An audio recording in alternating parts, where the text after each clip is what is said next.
Biden's banking busts include the single biggest monetary policy mistake in half a century. Biden has been obsessing on woke causes while banks are on the brink.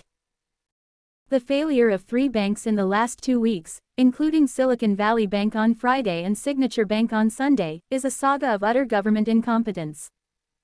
Call these bank collapses Biden's banking busts. The Biden administration has been obsessing on woke causes while banks teeter toward insolvency.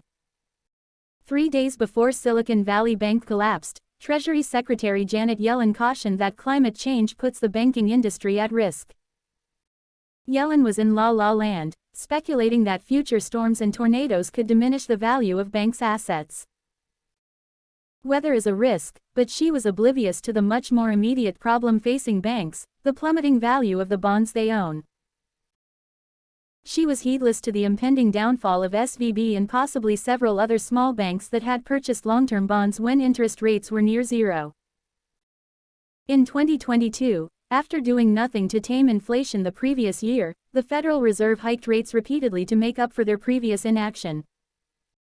Those rapid rate hikes, the most drastic in decades, made the bank's bonds lose value.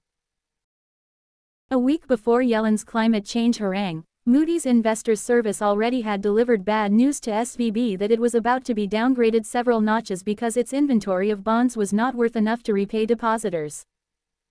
A day before Yellen's loony speech, Federal Deposit Insurance Corp.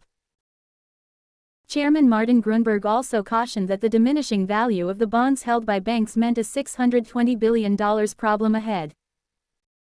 The Office of the Comptroller of the Currency, a part of Yellen's treasury, is responsible for examining the financial condition of banks.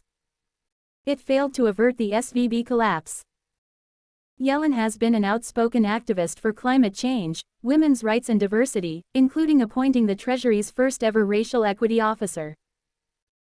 Apparently, the hordes of bureaucrats working under her are also too busy with diversity, equity, and inclusion seminars to prevent banks from failing.